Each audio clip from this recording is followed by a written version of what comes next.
Hello friends, अस्सलामु अलैकुम and welcome back to my channel. दोस्तों, दुनिया का सबसे गहरा और बड़ा समुंदर पैसिफिक ओशन है। ये ज़मीन के कुल रकबे का 1/3 हिस्सा है, जो कि 161.8 मिलियन मुरब्बा किलोमीटर पे फैला हुआ है। यानी ज़मीन के टोटल खुश्की के एरिया से भी कई गुना ज़्यादा बड़ा रकबा पैसिफिक ओशन का है। कुछ बिखरे हुए छोटे मोटे जज़ायर के अलावा इसका ज़्यादातर हिस्सा ठाटे मारते समुंदर और चारों तरफ सूरज की रोशनी में ही है। जिसका मतलब ये है कि अगर कोई शख्स कभी गलती से भी इस समंदर के दरमियानी हिस्से में फंस गया तो उसे ना ही मदद मिलने की उम्मीद है और ना ही ज़िंदा रहने की। हाँ, अगर उसे वहाँ कोई बहरी जहाज़ या कोई शख्स मिल जाए तो फिर ये बच सकता है, लेकिन वहाँ किसी का जाना भी बहुत मुश्किल है। लेकिन दोस्तों, नज़र डालिए इस शख्स पर जिसका नाम है सैल्वाडोर अल्वारेगा।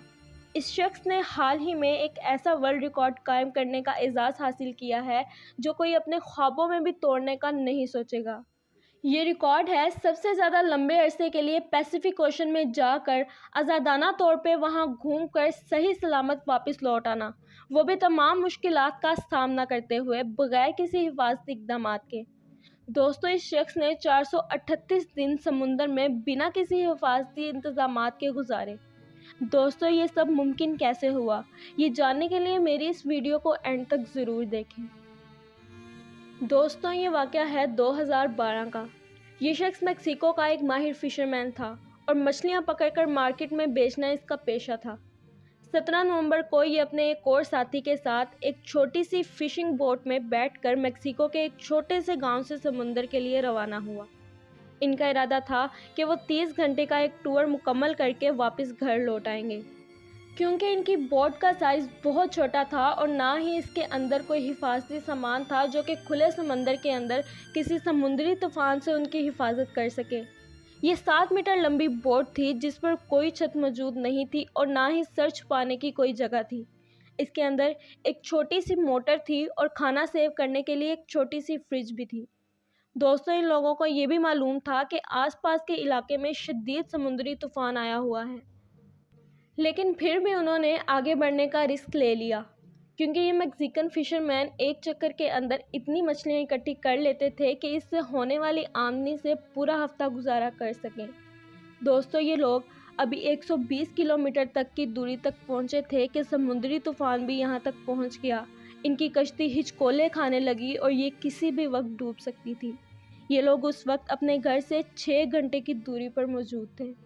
उन दोनों ने इस तूफ़ान से गुजरकर घर वापस लौटने का फ़ैसला किया ताकि वो रात होने से पहले पहले शाम 7 बजे तक अपने घर पहुंच जाएं।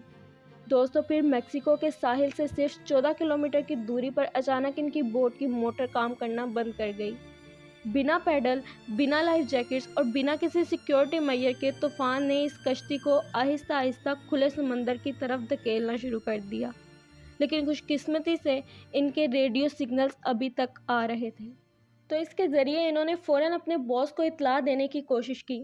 बॉस ने ये सुनकर तसल्ली दी कि हम मौके पर पहुंच रहे हैं, हमारे साथ फ़ौरन अपनी लोकेशन शेयर करो। दोस्तों, अभी वो उस रेडियो के ज़रिए अपने बॉस को लोकेशन बता ही रहे थे कि अचानक से रेडियो की बैटरी डेड हो गई और इसने काम करना छोड़ दिया। दोस्तों, इससे ज़्यादा बदकिस्मती और क्या हो सकती है, और आप समुंदर में फंसे इन लोगों की फ्रस्ट्रेशन का अंदाज़ा लगा ही सकते हैं, जिनका राब्ता समुंदर के अंदर रहकर पूरी बाहर की दुनिया से मुनक़ता हो चुका था। कोई नहीं जानता था कि वो इस वक्त कहाँ मौजूद हैं, और यूं ही आहिस्ता आहिस्ता मेक्सिको का साहिल भी इनकी नज़रों से ओझल होता गया। दोस्तों, इनके बॉस ने इनको बचाने के लिए एक टीम तो भेजी, लेकिन वक्त गुजरने के साथ साथ ये मज़ीद गहरे समुंदर के अंदर पहुंच गए, इसलिए इन दोनों को ढूंढना मुश्किल से मुश्किल तर होता गया। आखिरकार 5 दिन की मेहनत के बाद ये टीम हार मानकर वापस आ गई, लेकिन इन दोनों को हवा ने 450 किलोमीटर की दूरी तक पहुंचा दिया। दोस्तों, इस दौरान अगर वो समुंदर में छलांग लगाने की कोशिश करते तो बिना लाइफ जैकेट और खाने पीने के इन्होंने वैसे ही मर जाना था। आखिरकार आहिस्ता आहिस्ता 5 दिन के बाद ये तूफ़ान थमना शुरू हुआ। अब ये दोनों चारों तरफ से समंदर में घिरे थे। दोस्तों, ना ही इनके पास कोई खाना था और ना ही इस गहरे समुंदर से बाहर निकलने का रास्ता, اور یہ بوٹ اتنی چھوٹی تھی کہ اگر دور سے کوئی سمندری جہاز انہیں دیکھ بھی لیتا تو شاید یہ نوٹس نہ کر پاتا کہ سمندر کے اندر کوئی چیز بھی موجود ہے۔ اس کے علاوہ ان کے پاس سگنلز دینے کے لیے نہ تو کوئی فلیئر گن موجود تھی اور نہ ہی کوئی سائن بورڈ۔ ان کے علاوہ اگر کوئی اور شخص یہاں ہوتا تو اپنے آپ کو اس حالت میں دیکھ کر یقیناً حوصلہ ہی چھوڑ دیتا۔ ان لوگوں نے کھانے کے لیے مچھلیاں اور پرندوں کو اپنے ہاتھوں سے پکڑا اور کچا کھایا تاکہ اپنی بھوک مٹا سکیں۔ کئی دنوں تک بوٹلز میں بارش کا پانی جمع کر کے اسے پیتے رہے، لیکن جن دنوں بارش نہ ہوتی یہ کچھوے کا خون پیتے رہے اور یہاں تک کہ اپنا یورین بھی۔ دوستو ذرا تصور کریں کہ ایک سمندر کے بیچوں بیچ آپ مہینوں گزار رہے ہوں، جہاں بات کرنے کے لیے آپ کے پاس ایک ہی شخص موجود ہو، نہ کھانے کے لیے کچھ ہو اور نہ ہی مدد کی کوئی امید ہو۔ خود کو مصروف رکھنے کا طریقہ صرف یہ ہو کہ یا تو سو جاؤ یا پھر مچھلی کا شکار کرنے کی کوشش کرتے رہو۔ دوستو پھر آخرکار سیلواڈور کے دوست کیڈوپا نے 4 مہینوں کے بعد ہار مان لی، کیونکہ وہ کچا کھانا کھا کھا کر بیمار پڑنے لگا تھا۔ اس نے مزید یہ کھانا کھانے سے انکار کر دیا، جس کے بعد بھوک کی وجہ سے اس کی موت ہو گئی۔ دوستوں سیلواڈور الوارینگا اب اس سمندر کے اندر اکیلا رہ گیا تھا اور بدقسمتی سے وہ سمندر کے اس حصے میں موجود تھا جہاں سمندری جہاز بھی سالوں اور مہینوں میں ایک ہی بار گزرتے تھے۔ لیکن پھر بھی قسمت سے اچانک ایک سمندری جہاز یہاں سے گزرا، جس پر موجود 4 لوگوں نے اسے دیکھ بھی لیا، لیکن یہ لوگ اسے نظر انداز کر کے یہاں سے گزر گئے۔ دوستو 11 مہینوں کا وقت گزر چکا تھا اور الوارینگا ابھی تک 8000 کلومیٹر کا سفر طے کر چکا تھا۔ اس کے کپڑے گل کر گر چکے تھے اور داڑھی بھی بہت بڑھ چکی تھی۔ لیکن دوستو پھر ایک دن 30 جنوری 2014 کو اچانک سے اس نے اپنی کشتی کے پاس ایک کوکونٹ کو تیرتے ہوئے دیکھا۔ پرندے بھی اس کے آس پاس لینڈ کر رہے تھے، تو اسی وقت اسے احساس ہو گیا کہ یہ کسی ایسے جزیرے کے بہت قریب ہے جہاں اس کی جان بچ سکتی ہے، کیونکہ ممکن ہے کہ یہاں پر کچھ آبادی ہو اور اسے مدد کے ساتھ ساتھ یہاں سے کچھ کھانے کے لیے بھی مل جائے۔ یہ آخرکار اس جزیرے پر اترا۔ یہ ایک چھوٹا سا آباد جزیرہ تھا جہاں چند لوگ بھی موجود تھے۔ دوستو یہ شخص 438 دن بعد 11000 کلومیٹر کا فاصلہ طے کر کے یہاں پہنچا تھا۔ یہ کتنا لمبا سفر ہے اس بات کا اندازہ آپ اسی بات سے لگا لیں کہ یہ شخص مزید 240 دن تک سفر کرتا تو دنیا کے دوسرے کونے میکسیکو سے فلپائن تک پہنچ جاتا۔